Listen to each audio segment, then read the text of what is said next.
Hello and welcome to the Raptors Show on the Sportsnet Radio Network. Make sure you find the Raptors Show wherever you listen to podcasts and subscribe, and please rate and review the show. Reminder, we're streaming live on Sportsnet's YouTube channel and airing live on Sportsnet 360, Monday to Friday from 2 to 3 p.m. I'm your host, Wayne Malou. I'm joined by producer and co-host Alex Wong. It's a high of 14 degrees here in Toronto today. How you doing, man? You good? How's your weekend? It was good, man. Just having a chill weekend until Nick Nurse decided to dial the heat up, pregame against Philadelphia, which I'm sure we're going to get to. It's actually just going to be the entirety of today's show. But, if we talk about Bryce McGowan's at any point today, it means that we have run out of topics. Bryce McGowan's is a safe word now on the Raptors show. Okay. Is definitely the safe word. Congrats to anybody. I saw some Raptors fans in the audience yesterday on the broadcast. Yeah. Congrats on scoring those dollar tickets to watch Fred VanVleet set a career high, franchise high 20 assists. So Raptors, that's worth $1. It is definitely worth a single dollar. Yeah. But yeah, Raptors split their weekend games. Another embarrassing loss on Friday, TBH. That was a tough one. 77% rounding up. Here's the thing. In the first half for the Sixers. I wrote a 5 things kind of takeaway for that game. And you got your login to your email? No, Congrats. I didn't. Okay. I actually had to email it from my personal email with a Google Docs link instead of going through their usual channels. I'll get this fixed. But so I wrote about that Sixers game, and obviously that second quarter was a disaster. Like, the Raptors, second half defensively, only gave up 40 points. In that second quarter, they gave up like 47. And going through the numbers of that one was truly wild because, first off, the Sixers shot 18 of 21 in that quarter. And then when you broke it down, you realize that 2 of the times where the Sixers missed, they got the offensive rebound and then scored. So I don't consider those stops. That's not 3 missed shots. Technically it's 3 missed shots, but they scored on, the putback on 2 of those. The first actual, honest to goodness, the other team shoots it, misses it, and the Raptors get the rebound, constituting a stop, was Joel Embiid with 6 seconds left in the half. So you tell me they had a perfect quarter, basically, on offense. They literally pitched a perfect quarter on offense. They had that, which was with 6 seconds left, Joel Embiid faded away and missed it, and it was just short. And then they had committed 1 turnover. So the Raptors got 2 total stops that entire quarter. Now, of course, the Raptors were able to come back, and they were able to make it a game. They've got it down to 2 points relatively early, but they just could never, ever get over the top. And, of course, that's where we can have discussions about, Fred and Pascal looked, not good in the Sixers game. And then, of course, they looked great in the Hornets game. I did also see a lot of conversations about, these guys can't play well against good teams. And I'm like, I don't know. I seem to remember the last time Pascal played the Sixers, he had 38 points, but okay. My point is, though, that obviously that was the missing element. You can really break down all the other stuff. I think Scottie was phenomenal in that game. I thought OG played his role beautifully in that game. Yak did his thing. Even Nick, who's obviously, we're going to talk about Nick. We got Michael Grange coming on in the second half of the show, so we'll get his inside scoop onto the situation. But to me, it was just you just needed more offensively, and I never thought that Pascal really had a rhythm or a flow in sort of how he played in that Sixers game. And I thought that Fred played a good first half, but second half it was quite empty. And then, of course, he had those 3 straight turnovers. So that game was unfortunate. Fortunately, you get to play the Hornets, which, 1 p.m. on a Sunday. The Raptors made sure to get that game done and over with before the women's final in the NCAA tournament. So we all got to watch that, which was excellent, by the way. I hope you enjoyed that. Yeah, it was a great game. And you got to watch Mavericks, Hawks after as well. And the Hawks squeezed out an overtime victory to remain in 8th. Yeah, I'd never seen a guy foul on a dribble handoff for the game winner, but that's what I saw. This entire play-in race just needs to end. Terrible. The Raptors did clinch a play-in spot this weekend. That's correct.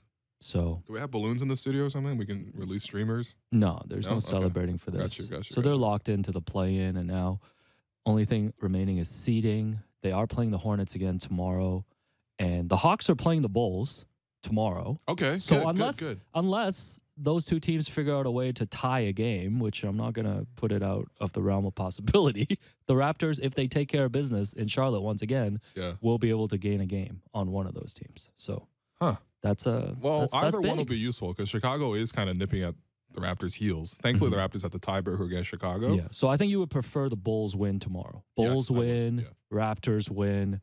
I think the Raptors will still probably have to get at least one in Boston to really get that 8th They'll spot. be in a really good shape if they get one in Boston. And listen, the 8th is so important. We've talked about this over and over again. 8th spot gives you 2 chances, whereas the 9-10, you have to win 2 in a row. And I'm sorry, I don't trust this team to win 2 in a row in a play-in tournament right now.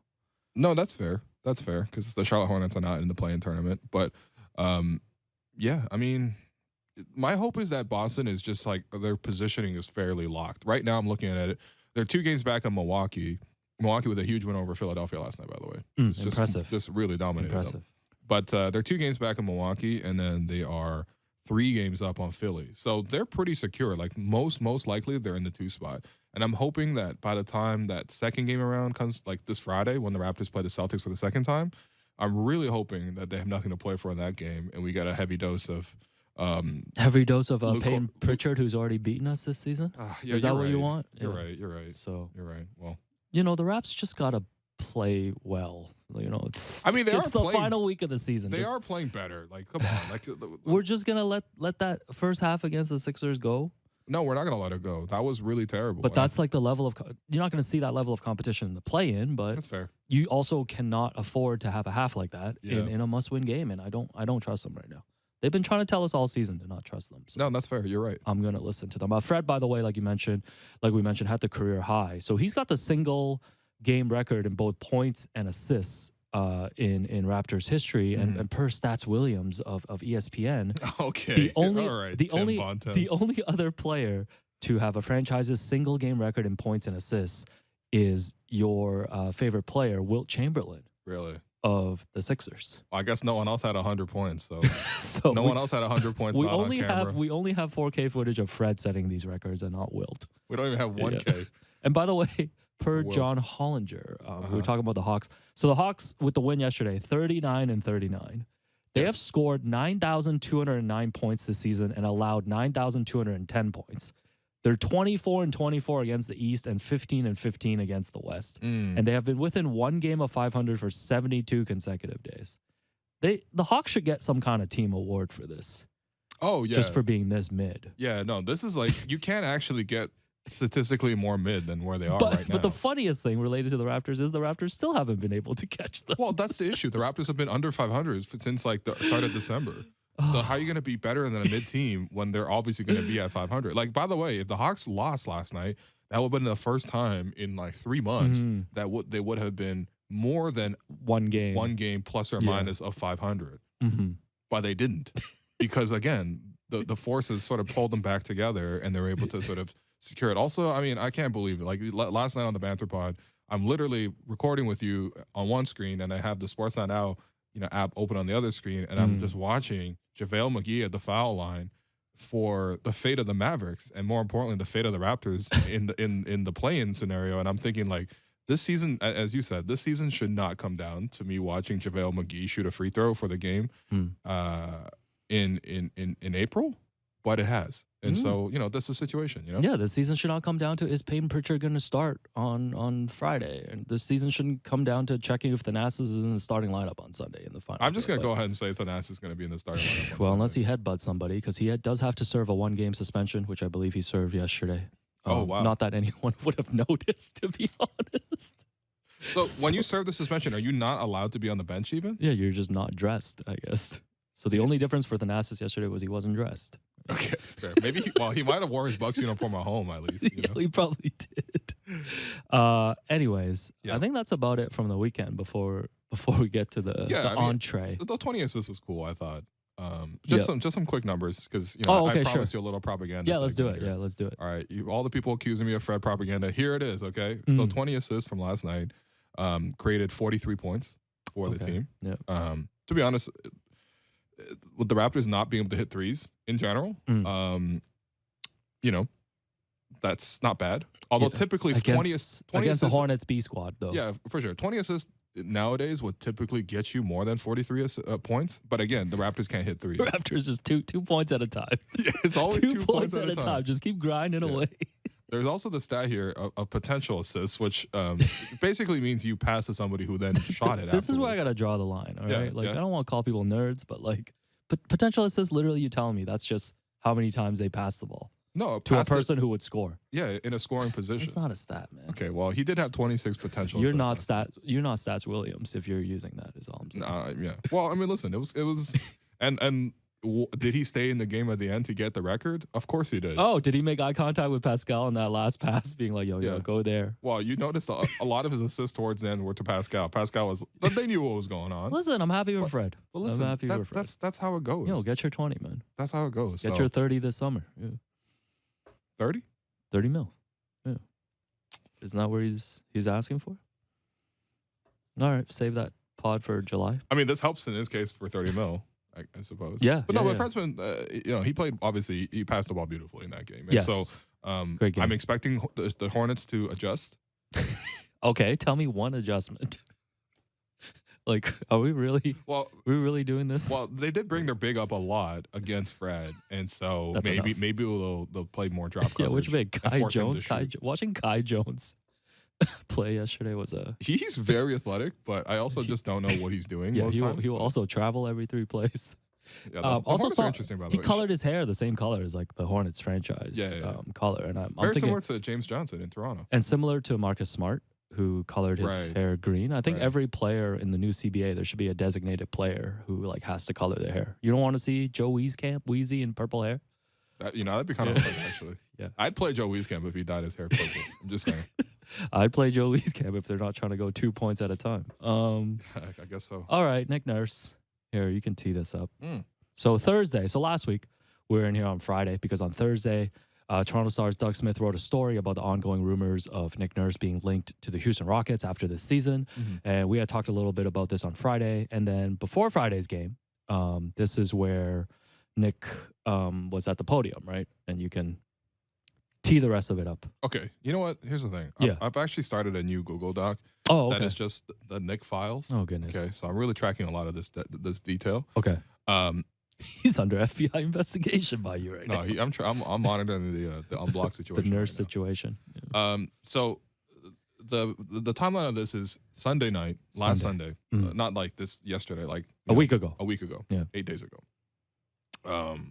The heavy.com report comes out. from Heavy.com. Steve Bulpett. Yeah. Mhm. All right. Steve Bulpett. That was on Sunday. Monday, the Raptors had availability at practice. Mhm. You can go watch it on YouTube. Nobody in the thing asked, hey, there's a report out of Boston that, Ime Udoka might become the next Raptors head coach. That might mean that you're moving on. What do you have to say about this, right? Mm. No questions about that. Tuesday, the Raptors played, I guess, Miami Heat. So typical, you have pregame and you have postgame. Nobody asked in pregame. Nobody asked in postgame. Again, you can go watch the videos of this, right? Nobody asked. Wednesday, the Raptors had an off day, so there was no availabilities. Thursday, there was availability. I went there, delivered some coffee beans to Bobby Webster that he left behind at the live event. Shouts to Mark Savell. Mm. And then we had the press conference with Nick Nurse. No questions about his job at all. That day, that's when, as you mentioned, Doug Smith put out the report that Nick is on his way to Houston and that Ime Udoka might come to Toronto. Mm. Okay? Again, just kind of confirming the whole idea. Friday, they're on the road, so obviously, we're not with them, right? We're here right now. We're not on the road trip. Friday pregame, he was asked a question that, sparked the response that I think most people have heard by now. But I do think it's important to hear what the question was because when I watched the clips of it, that didn't include the question. So I actually want to run the clip first and foremost of the question that elicited this response from Nick Nurse. There was a point early on that you kind of didn't even know who was going to be on the team post the trade deadline. Yeah. It was going in a lot of different directions. Uh-huh.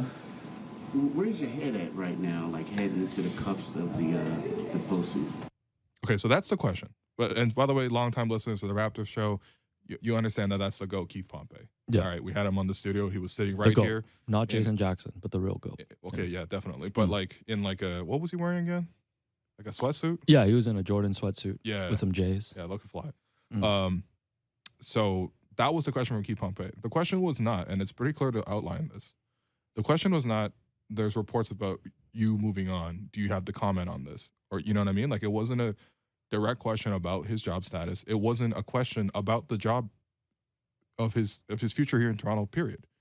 It was a question about what is the direction of this roster, and sort of like how is the season gone? Where's your head at? Right. This is Nick's response to that. It was a question. Where's my head at? So my head is. Here's what I would say. Probably two things. Like first of all, I think when this season gets done, we'll evaluate everything, and even personally, like I'm going to take a few weeks to see where I'm at. Like you said, where's my head at, and just see how the relationship with the organization is and everything. It's been 10 years for me now, which is a pretty good run. And I don't know, over those 10 years, we got to be up there with some number of wins with anybody in the league. I don't even know where that is, but we've had a lot of good seasons. And then right now, my head is to get this and make this as long a season as possible. This team needs playoff experience, right? So that is where I'm at right now, and I think since February 1, we got the third best record in the league, which isn't too bad. I think we got a top 5 defense, which is what we're trying to get to. Playing some pretty good basketball, so finish out these 6, see where we land, see if we can't creep up a spot or 2 in the standings, right, and then give them hell in the playoffs and see if we can get in a real series and take it from there. Okay, so I think the response is definitely very open, very honest. But again, like you have to understand, the prompt for this was not what's your response to your future in Toronto. He brought it himself towards that direction, and then of course he was very honest about the whole thing. Obviously, he could have downplayed it. He could have done whatever. Clearly, this does not downplay, right? He wanted to say these things. Exactly. Yeah. He wanted to say these things.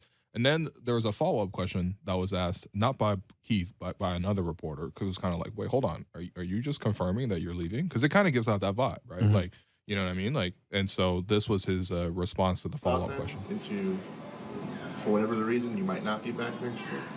No, I think that I'm concentrated on this job for sure, and this game, essentially. But I think 10 years is a good time to sit back and reflect a little bit, right? So I think that's where we're going. We'll do that all when the season ends. Okay, so he talked once again about the 10 years thing. Yeah. Right? There was certainly that vibe given off. But of course he's saying, look, listen, I'm a professional. I'm focused on this game. Right. Right after making those first comments. Okay. Yeah. And so again, this is the timeline, right? Report came on Sunday. Nobody asked Monday. Nobody asked Tuesday. There was no availability Wednesday. Nobody asked Thursday. Friday, someone finally asked a question that's not related to this. He brings it forward. Then someone asks a follow-up just based on like, wait, hold up. Did you just tell us you're leaving? And he gives out that answer, which again is, you can interpret it whichever way you want. But of course, I think, which way he's sort of leaning. And then after no availability on Saturday, because there was the post game on Sunday, no one was asking about that. Everyone was asking about, hey, the game, blah, blah, blah, and all that kind of stuff. Again, you can watch the videos on YouTube. Saturday, there's no availability. And then Sunday, pregame, at probably 11:30 a.m., because it was a weird time. Yeah, as I was at the dentist. Yeah. Friend of the program, Lindsey Dunn, was on hand to ask Nick to follow up about these comments. And this is that clip. That's exactly why I made it, was to not have to answer that question every game, because I got it about 3 games in a row. So let's move on and talk about tonight and this team and this season, please. Thank you. Yeah, just for people who didn't hear it, Nick clearly just said that he's been asked about this 3 times. Yeah. And that he basically shut down the questioning for the rest of the season. It's something that he doesn't want to talk about anymore. Yeah.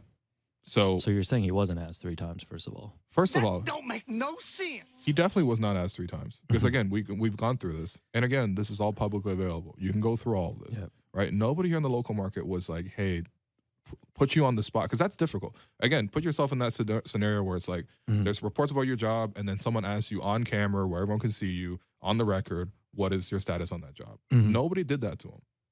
No, even now going through the Friday and the Sunday, yeah, Lindsey's question was really the first time that he was asked directly. Yes. about his future. After he brought it up voluntarily. Right? Yeah. So I just don't understand why he would bring it up and then shut it down. Does that make any sense to you? No, and it goes back to, do you remember there was a point early in the season, there was an availability after practice when there was a lot of questions about the effort of this team. Yep.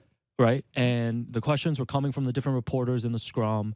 And after 5 minutes, Nick basically shut down the questions because he had been answering the same question over and over again. Yep. Now, if that was the scenario in this case, I understand. I probably still don't agree with it for him to just shut down the questioning when it's a story that's out there, when he's talked about on Friday. But like you mentioned, like he wasn't not asked about this over and over again. He had brought this situation up on Friday and made it a public story. So it was only normal for Lindsay to follow up and ask that question. Yeah. So I didn't think you needed to shut it down. Well, first of all, I didn't think you need to invite it. Like, because my feelings on this is like, yeah. What was your initial reaction hearing that on Friday? There's like there's the human aspect and then there's the job aspect. On a human level, being honest about things, I respect just universally. Okay.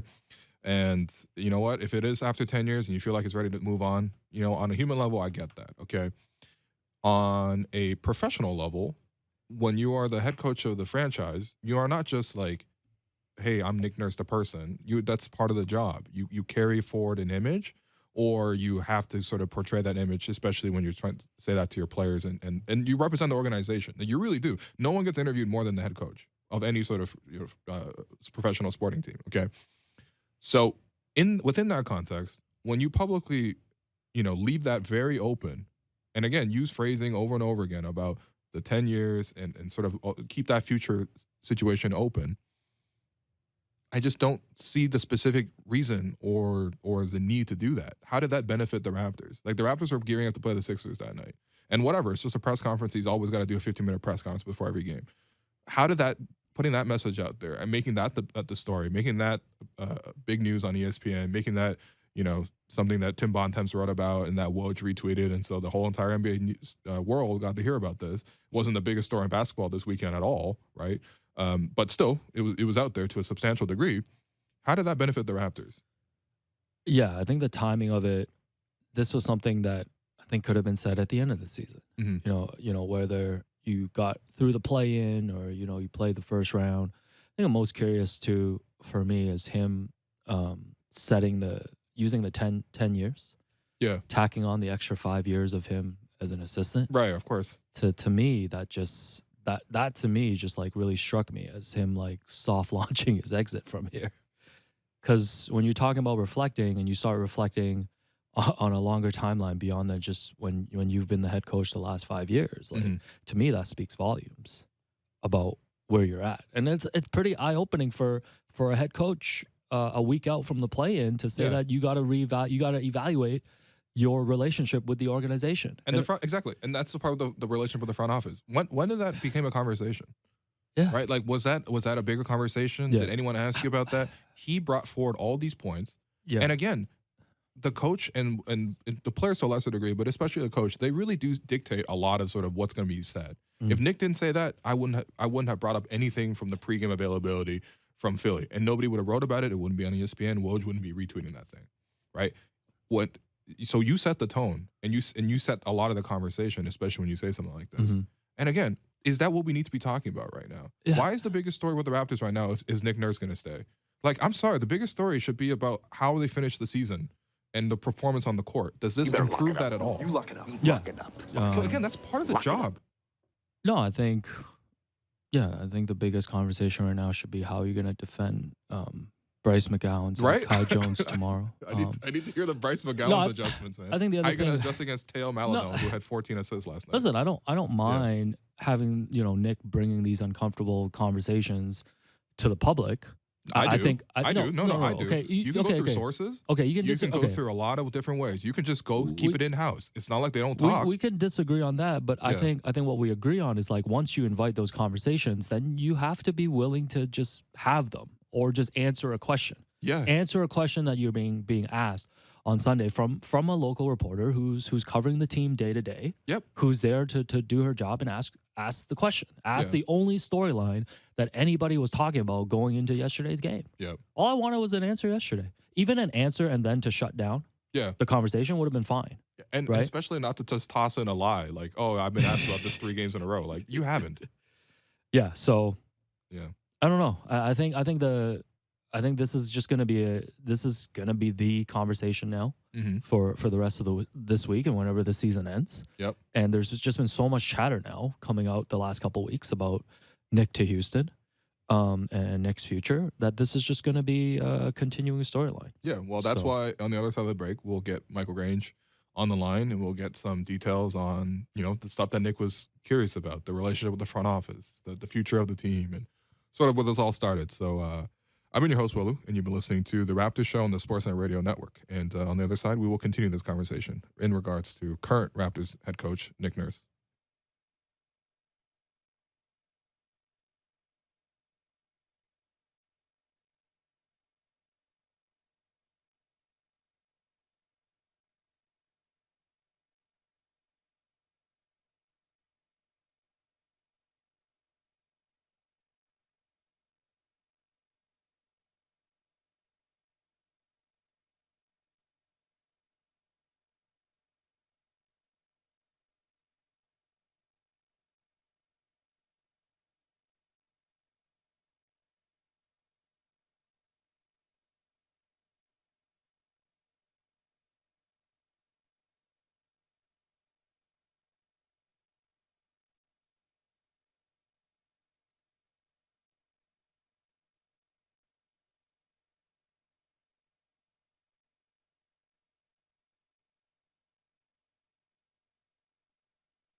Welcome back to the Raptors Show on the Sportsnet Radio Network. I'm your host, Wim Lou. I continue to be joined by producer and co-host Alex Wong. We will be joined on the line shortly by Michael Grange, teammate here at Sportsnet, who I sincerely hope did not listen to the banter pod because there was some Grange content in there. But yeah, It was good Grange content. Yeah. Shouts to Grange. Yeah. We have David Thorpe on the program tomorrow, really, making his return. we just set this whole thing up, huh? Setting up what? I feel like Thorpe, just like he was one of the first in the national media to be like, hey, I think Scotty Barnes is like this, either the best or the second best player in this draft. I think he had him second behind Evan as a prospect. But of course, at that time, there was much more question about it. I do seem to remember that Thorpe created quite the stir in, I would say February, around that time, sort of putting out the idea that Nick might no longer be coaching the Raptors moving forward. Well, yeah, I think it's just a normal conversation too, man. Coaches run their course. I don't even think this is a referendum on whether Nick is a good coach. It's just whether he's a good coach. Unquestionably a whether good coach, he's the right but coach for this team moving forward. Those are two different questions. Yeah, and so we will pose that question to Michael Grange, among others. Grange, you there? Yeah, I'm here, guys. How are you guys doing? Doing well, Grange. Hey, listen, before we start, I actually wanted to play this clip because I was just like, scootering my way to OMP, and I was listening to the Bill Simmons podcast with Ryan Russillo, and they sort of chimed in on this Nick commentary as well. So we have that clip here. Right, this Nick Nurse thing, which we didn't even talk about. Super weird. I've never heard so many whispers in so many different corners for everybody being like, yeah, he's out of here. It's been going on all season. It's going on all season. Now we have a team. There's already a team that he might be going to. It's like, yeah, he's going to Houston. He is? How can he go to Houston? Houston's getting rid of literally everybody that works for them at the end of the season. So is somebody coming in to hire him? I don't know what to believe, but it does seem like he's out. But if I could... Yeah.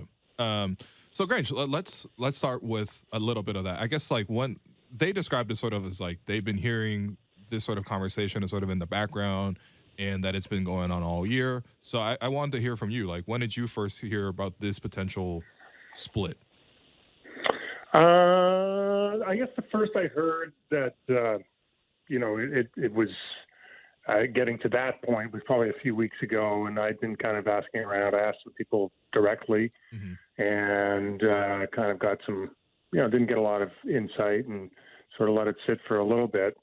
But that's the kind of the one layer. And then the other layer is, had there been tension, had there been, just the kind of relationships within the team, that kind of stuff. I've been kicking around quite a bit. I think there's, it's not really that mysterious. If you look at December and January in particular, the way things are going. And, there was references, when you look back and they were fairly kind of obvious, you'd see some of the comments Nick himself would make at times, how trying things were, some of the stuff we've heard Fred say at times, Pascal say at times, there's been,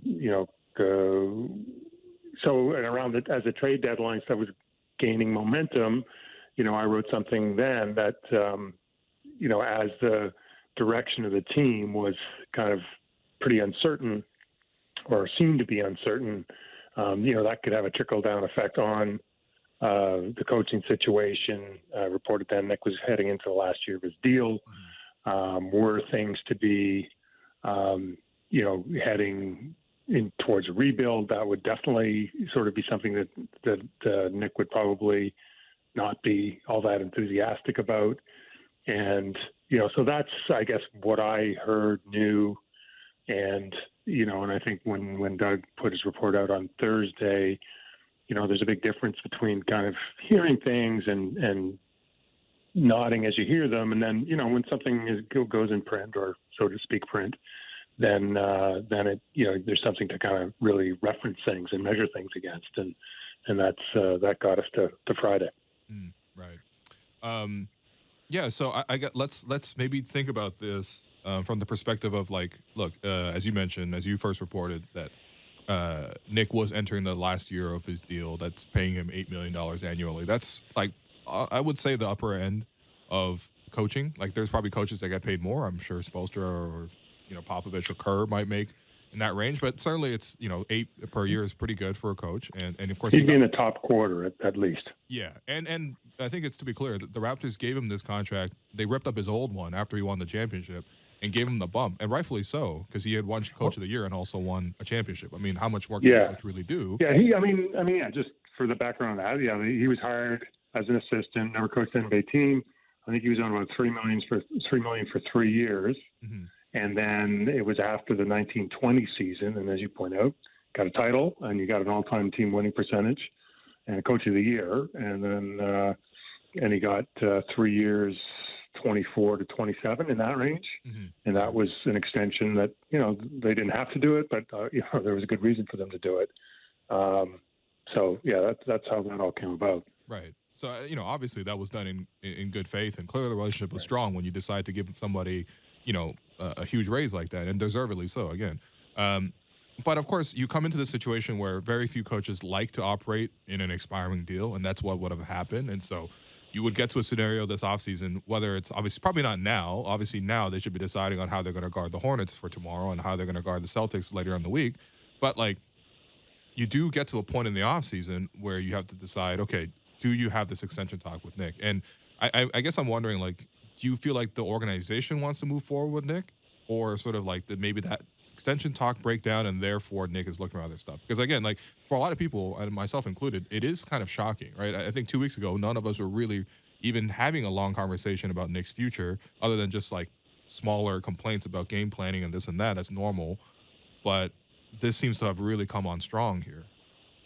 Yeah, I think there's so much to kind of unpack there, Sure. And I would say this. I think once the trade deadline came and went, and they kind of opted to add versus sell, a lot of the questions about the immediate future really settled into the background. And, it really was a push to the playoffs. There was a purpose. There was some momentum towards it, right? I mean, the team's certainly been better since the All-Star break. And so that's why a lot of this stuff just kind of went on the simmer. I would say no matter how this season ended, if it ended in the play-in or after the first round or whatever it might be, short of them a miracle run to the conference finals or something, the first or second question of Masai Ujiri / Bobby Webster / Nick Nurse at the postseason availability, whatever that would be what's going on with the coach. And, and that would have been referencing all kinds of stuff that we just talked about.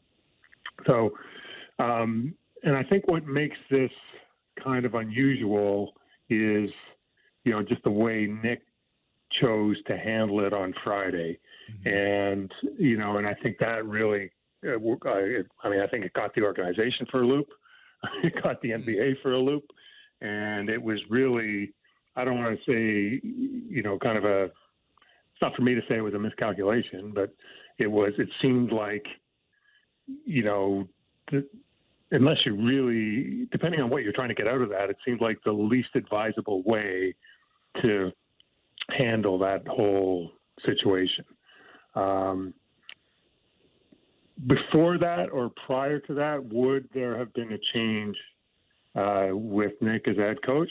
I would have bet more likely he wasn't coming back than not. And that would probably be almost like a 50-50, Sure. I think Nick kind of looking at the environment and going, is this really the best way for me if I am going to sign a long-term extension, providing one was offered?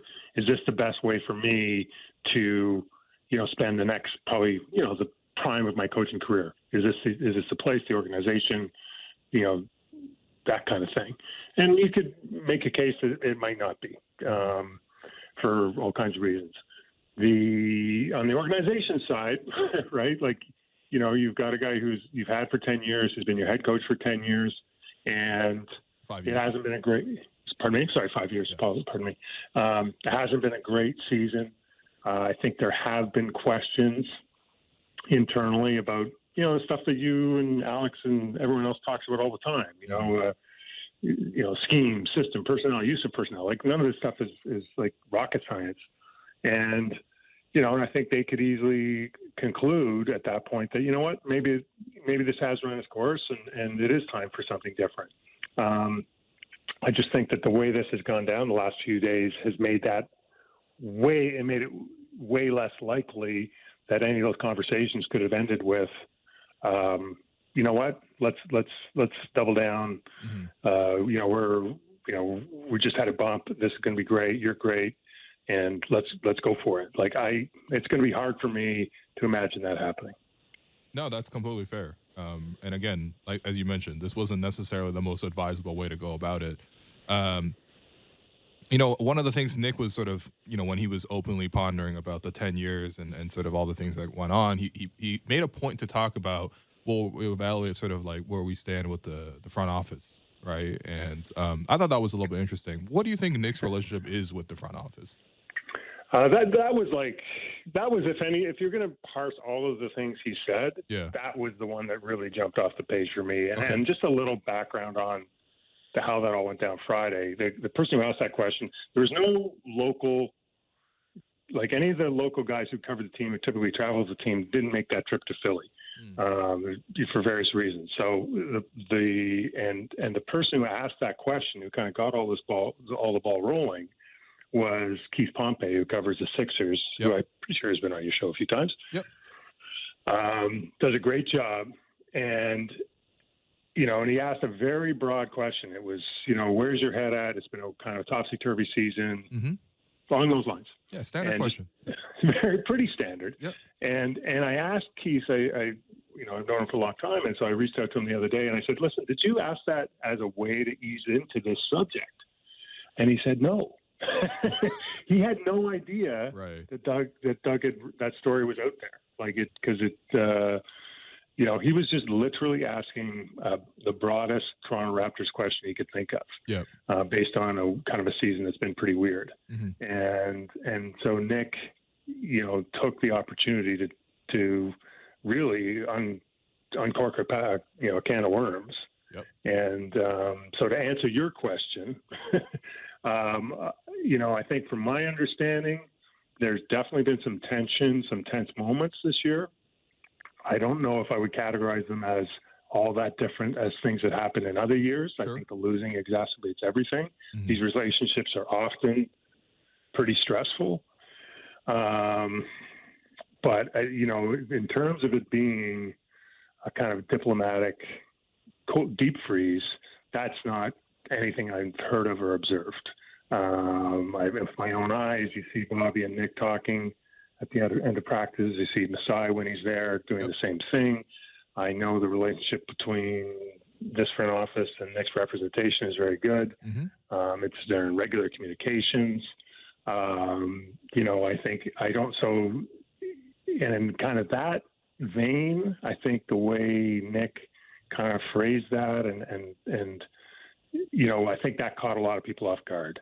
So I don't think so, which is to say, the short answer is here, I think the relationship is not rosy just because it's been a tough year, but, was it to the point where, it should be, this is the kind of stuff we're talking about all the time. I think that caught some people off guard. Yeah, no, that's fair. I think the other question is in regards to the players. This is so much a players' league as well, right? And I'm curious in terms of what's Nick's relationship like with the key players on the team, Scotty, OG, Pascal, Fred. What's his relationship with those kind of guys? Because again, that's something you have to factor in if you're considering a coaching change. I think,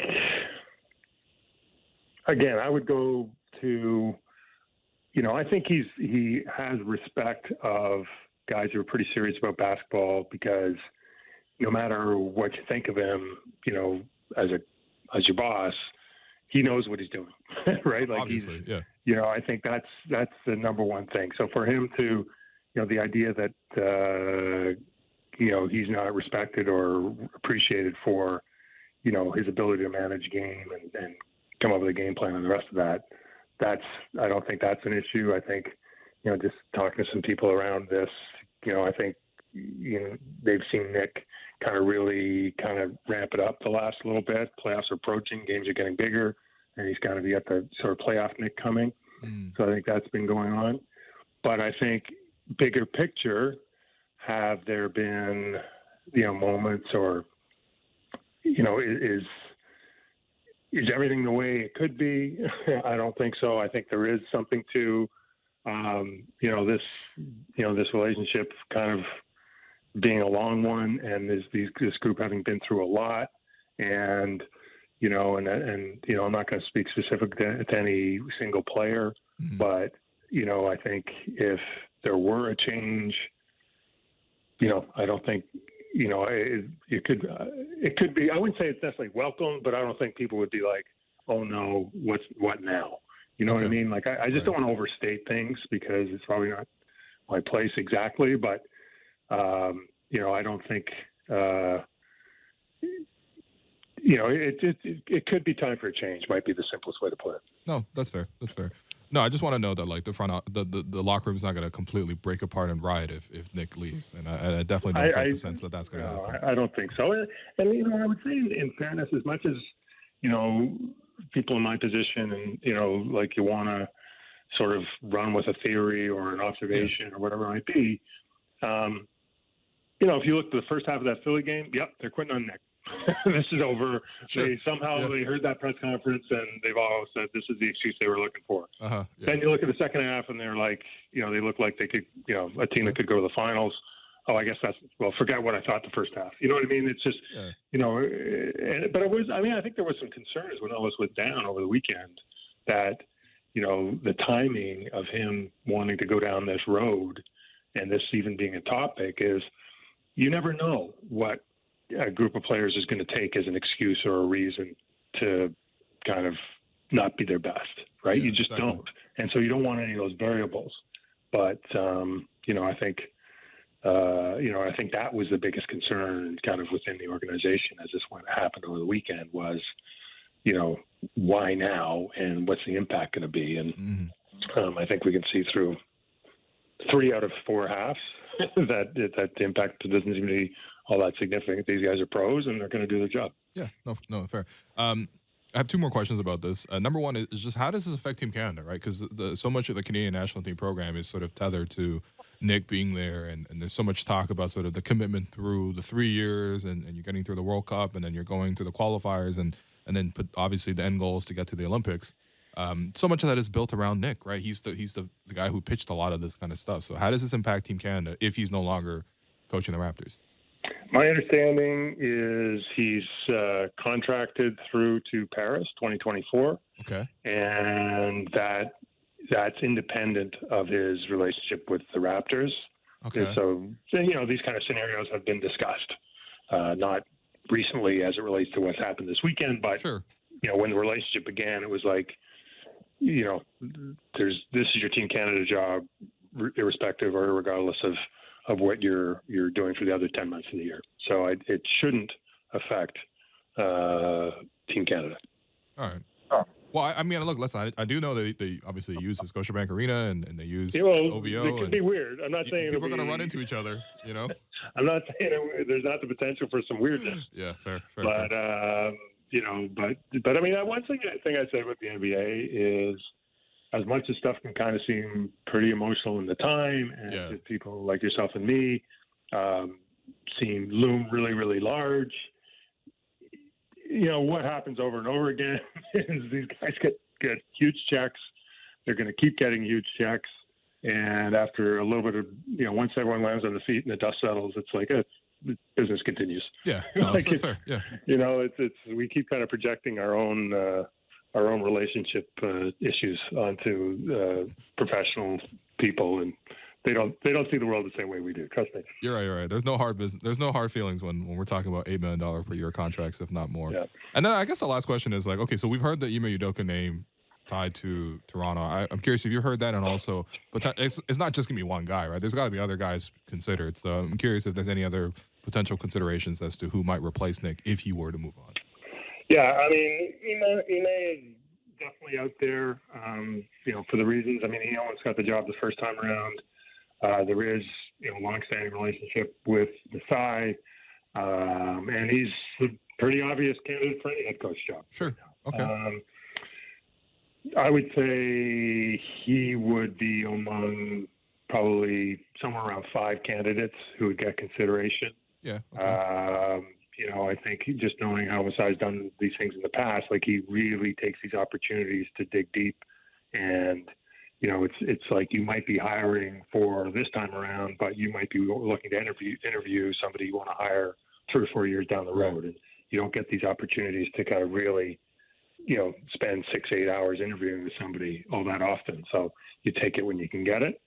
In terms of other considerations, I think internally, I'm sure, Adrian Griffin's probably going to get some consideration. I wouldn't be surprised Sergio Scariolo gets some consideration. And then, I haven't really sat down and looked at who might be out there, what kind of short list there might be. But, I think it's a job that a lot of people would be in a rush to try and get. Like, it is a pretty good team. And, one thing you do when you talk to people around the league, as I do, this organization, for all the flaws we like to pick at here and there, like it's considered in the league just like premier. You know what I mean? It's Right. the way they scout, the way they travel, the way they treat employees, the way they pay, all that stuff. It's it's kind of like a destination type job. So I don't think they'll have much problem, getting a really good candidate. No, it's fair. And with Masai too, like, you could hear some candidates come out of nowhere too, because I remember last time there was so much talk about Sarunas Jasikevicic. That's another really good name. Yeah. Right. And I think he moved on to Barcelona. I'm not really sure where he's coaching right now, but still very high levels in Europe. And I think, you just can't put it past him. Like, he will find the right candidate if the right candidate were to be needed to be found. Because again, like, lost in this whole conversation, Nick does have 1 more year on the contract, but I guess we're just kind of talking about it as if, and him also kind of talking about it as if, it might split. But Grange, appreciate you. Sorry. Go ahead. Super quick last thing, because we only got a minute left. Sure. Do you think the Raptors, because he has that 1 year left on the contract, do you think the Raptors could get a pick for him if he were to move to Houston, for example? No, I'd be pretty surprised. All right. Yeah. Sorry, I tried. Yeah. I'm sorry. All right, man.